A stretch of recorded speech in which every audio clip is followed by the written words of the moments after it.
Coordination compounds. Coordination compounds क्या होते हैं? These are basically addition compounds.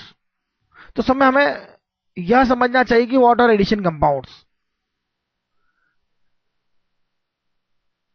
Addition compounds क्या होते हैं? Addition compounds are form when two or more stable compound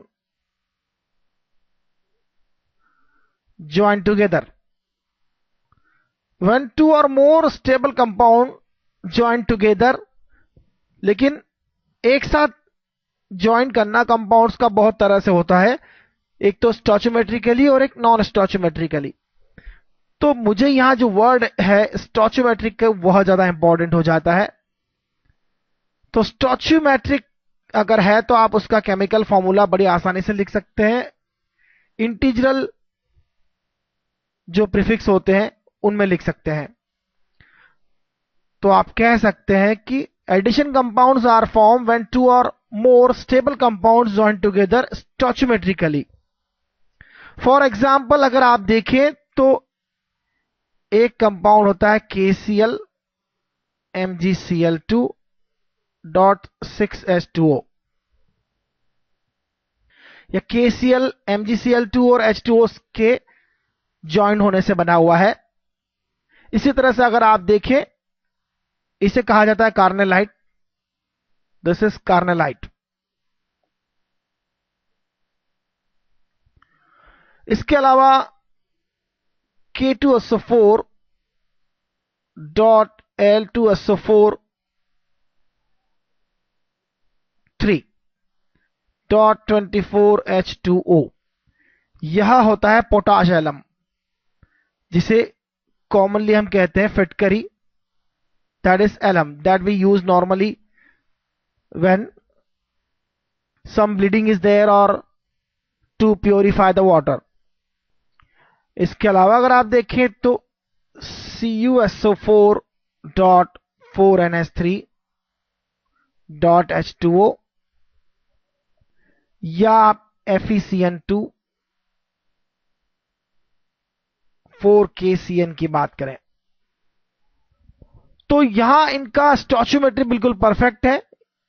जो ज्वाइनिंग हो रही है स्टोचियोमेट्रिकली हो रही है। यह 4 है, इंटीजर है, यह 4 इंटीजर है, नॉन स्टोचियोमेट्रिकली नहीं हो रहा है। लेकिन एडिशन कंपाउंड दो तरह के होते हैं, एक तो डबल सॉल्ट, तो यह होगा डबल सॉल्ट। साफ दिख रहा है दो सॉल्ट के एडिशन से बना हुआ है। और इसके अलावा होता है कोऑर्डिनेशन कंपाउंड।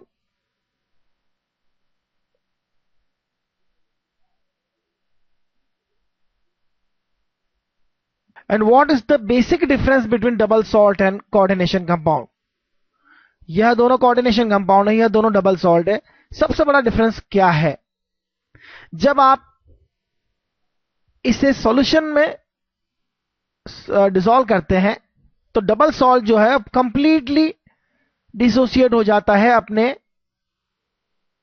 कंस्टिट्यूएंट आयंस में। तो डबल सॉल्ट जो अपनी पूरी आइडेंटिटी लॉस कर देता है। तो साफ बात है, what is the meaning of double salt? Double salt जो है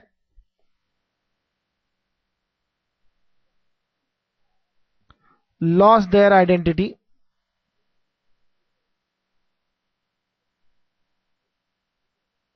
identity in solution. It completely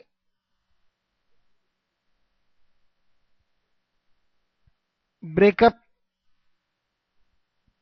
in ions of constituent salts।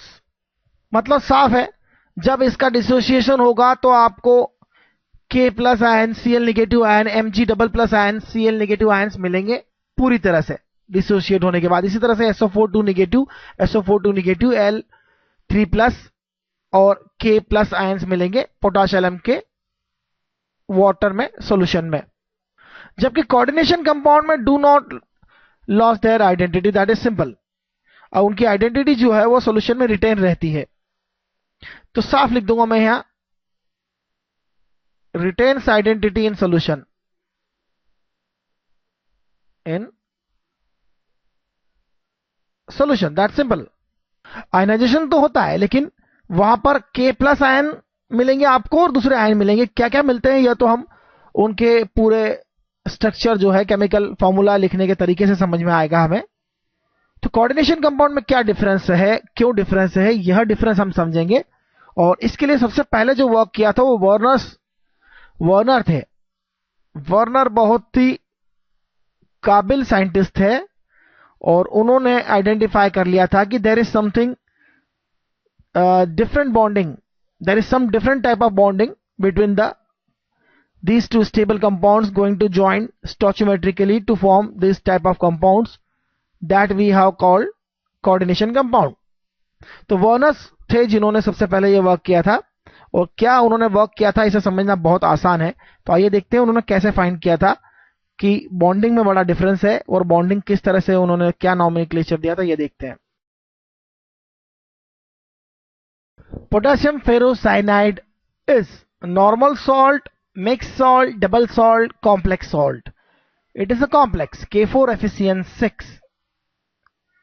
K4FeCN6 is a complex.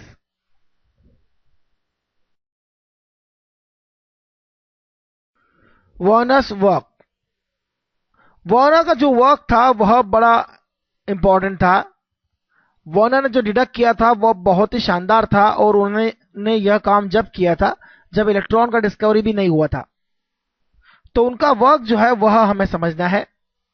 उन्होंने सीरीज ऑफ कंपाउंड्स को यूज किया और वह कंपाउंड थे कुछ इस तरह से। जब वर्नर ने यह वर्कआउट किया था तब उन कंपाउंड्स का नोटेशन कुछ इस तरह से था। तो मुझे लिखना चाहिए old notation. This was the old notation, COCl3.6NH3। उसी तरह से उन्होंने COCl3.5NH3 लिया। उसी तरह से उन्होंने COCl3.4NH3 लिया। लेकिन क्या डिफरेंस है यहां पर, क्या हो रहा है? उन्होंने इनकी रिएक्शन जो है सिल्वर नाइट्रेट के साथ करी। तो सिल्वर नाइट्रेट के साथ उन्हें क्या क्या मिला यह देखते हैं। उन्होंने COCl3.6NH3 को सिल्वर नाइट्रेट से रिएक्ट कराया तो उन्हें क्या मिलता है, AgNO3 इसके साथ रिएक्शन है, सिंपल AgNO3 के साथ रिएक्शन है। तो उन्हें यहां पर 3AgCl मिलता है। 3AgCl एक बड़ा इंपॉर्टेंट कंपाउंड है, ये व्हाइट प्रेसिपिटेट होता है। तो उन्होंने 1 मोल यूज किया COCl3.6NH3 को, उनको 3 मोल मिले। There are 3 mole of AgCl। Similarly उन्होंने CaCl3.5NH3 को लिया प्लस AgNO3 से उसका रिएक्शन कराया। AgNO3 को मैं यहां लिख रहा हूं, मैंने इसको इक्वेशन को बैलेंस करने की जरूरत नहीं समझ रहा हूं मैं, मुझे देखना है कि क्या हो रहा है एग्जैक्टली। तो यहां उन्होंने 2AgCl जो है वो प्रेसिपिटेट मिला। मतलब 1 मोल उन्होंने COCl3.5NH3 लिया तो उन्हें 2 मोल मिले AgCl के, व्हाइट प्रेसिपिटेट जिसे आसानी से पहचाना जा सकता है। और उसी तरह से COCl3 जब उन्होंने 1 मोल लिया COCl3.4NH3 तो उन्हें 1 मोल AgCl मिला, व्हाइट प्रेसिपिटेट। तो क्या डिफरेंस है इन तीनों में? साफ डिफरेंस दिख रहा है कि यहां पर जो क्लोरीन है, 3 क्लोरीन एटम है, वो आयनाइजेबल है, इसीलिए 3AgCl मिला। तीनों क्लोरीन जो है आयनाइजेबल था तो 1 मोल से आपको 3 मोल क्लोरीन एटम्स मिले जिससे 3 मोल AgCl फॉर्म हुआ और प्रेसिपिटेट हुआ। लेकिन यहां भी 3 क्लोरीन एटम है जिसमें से 2 क्लोरीन एटम जो है वो डिफरेंट है, डिफरेंट तरह से बॉन्डेड है, क्योंकि यहां पर आपको 2 मोल प्रेसिपिटेट मिला है HgCl का। अगर 2 मोल प्रेसिपिटेट मिला है, इसका मतलब यहां पर 2 क्लोरीन एटम जो है वह आयनाइजेबल है, और इसी तरह से यहां पर केवल 1 क्लोरीन एटम जो है पर मॉलिक्यूल, 1 क्लोरीन एटम आयनाइजेबल है। तो 1 मोल में से आपको 1 मोल AgCl मिला, मतलब 1 मोल में आपको 1 मोल क्लोरीन एटम मिले जो आयनाइजेबल है। तो बाकी के 2 क्लोरीन एटम जो है इस मॉलिक्यूल में आयनाइजेबल नहीं है, वो डिफरेंट तरह से बॉन्डेड है। तो वर्नर की जो थ्योरी थी वह बड़ी सिंपल सी है। उन्होंने कहा था कि यहां 2 तरह के लिंकेज है, एक तो प्राइमरी लिंकेज और एक सेकेंडरी लिंकेज। तो 2 टाइप ऑफ लिंकेज कहा उन्होंने।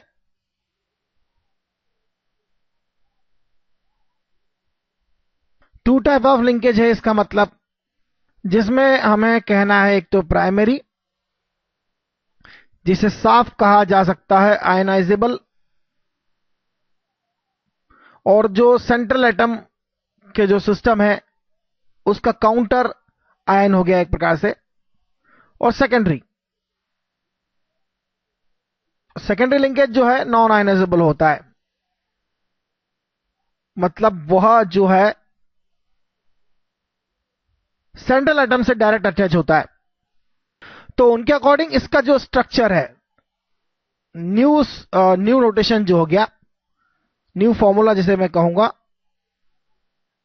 तो ये जो नए फॉर्मूले है, केमिकल फॉर्मूला है, वह कुछ इस तरह से लिखे गए हैं। सेंट्रल एटम कोबाल्ट हो गया, यहां पर NH3 6 उससे डायरेक्ट अटैच है, और यह 3+ आयन है। इसके साथ में क्लोरीन के 3 निगेटिव आयन है।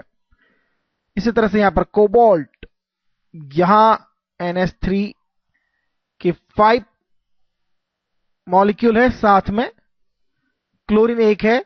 आप देख सकते हैं यह जो पूरा है, यह क्लोरीन नॉन आयनाइजेबल है, पूरा एक स्ट्रक्चर हो जाता है। इसे क्या कहते हैं हम आगे देखेंगे। तो इसी का नया नोटेशन यह हो गया, इसका नया नोटेशन यह हो गया, इसका नया नोटेशन आप आसानी से देख सकते हैं। यहां कोबाल्ट के साथ में अमोनिया के 4 मॉलिक्यूल अटैच है, और साथ में क्लोरीन के भी 2 अटैच है। इस पर टोटल चार्ज 1+ है, और इसीलिए इसका काउंटर आयन जो है क्लोरीन निगेटिव है। तो आप देख सकते हैं यह प्राइमरी वैलेंसी है, और सेकेंडरी वैलेंसी यहां देख सकते हैं आप। तो 2 वैलेंसी हो गई, प्राइमरी वैलेंसी और सेकेंडरी वैलेंसी। तो किसी में भी आपको प्राइमरी वैलेंसी जो है वह मिलेगी। Primary valency satisfied by counter ion, और ज्यादातर यह काउंटर आयन नेगेटिव होता है, लेकिन कभी पॉजिटिव भी हो सकता है, इस बात का भी ध्यान रखना चाहिए। कभी कभी कुछ केस में पॉजिटिव भी होता है। दूसरी बात जो है, सेकेंडरी वैलेंसी जो है, सेकेंडरी वैलेंसी जो है इससे सेटिस्फाई किया, यह सेटिस्फाई होती है, it is satisfied by negative ion और न्यूट्रल मॉलिक्यूल्स। और यह neutral molecules normally Lewis base होते हैं, लेविस बेस होते हैं। जैसे कि आप देख सकते हैं अमोनिया, यहां उसके पास एक लोन पेयर ऑफ इलेक्ट्रॉन होता है, और नेगेटिव आयंस के पास में भी एक लोन पेयर ऑफ इलेक्ट्रॉन्स होता है। तो यह सब लेविस बेस की तरह होते हैं, और they are directly attached to central atom and is non-ionizable. Secondary valency is satisfied by negative ion or neutral molecules, and it is non-ionizable. Non-ionizable. And secondary valency is called basically, secondary valency is called, is termed as, secondary valency is termed as coordination number. Is termed as coordination number. तो आप देख सकते हैं यहां coordination number कितना है, 6 है। यहां 5 + 1 6 है, यहां 4 + 2 6 है। तो नॉर्मली यह एक मेटल एटम के लिए फिक्स होता है, और यूजुअली यह मेटल एटम आपके ट्रांजिशन एलिमेंट्स होते हैं। क्योंकि ट्रांजिशन एलिमेंट्स में ही डी ब्लॉक एम्प्टी मिलेगा आपको, और यही डी ब्लॉक जो है रिस्पॉन्सिबल है, एम्प्टी डी ब्लॉक जो है रिस्पॉन्सिबल है कॉम्प्लेक्स फॉर्मेशन के लिए। और जो कोऑर्डिनेशन नंबर होता है किसी सेंट्रल एटम के लिए फिक्स होता है। आप इसे देखिए, यह जो एंटिटी है यह कॉम्प्लेक्स कहलाता है, कॉम्प्लेक्स, और यह है आपका काउंटर आयन।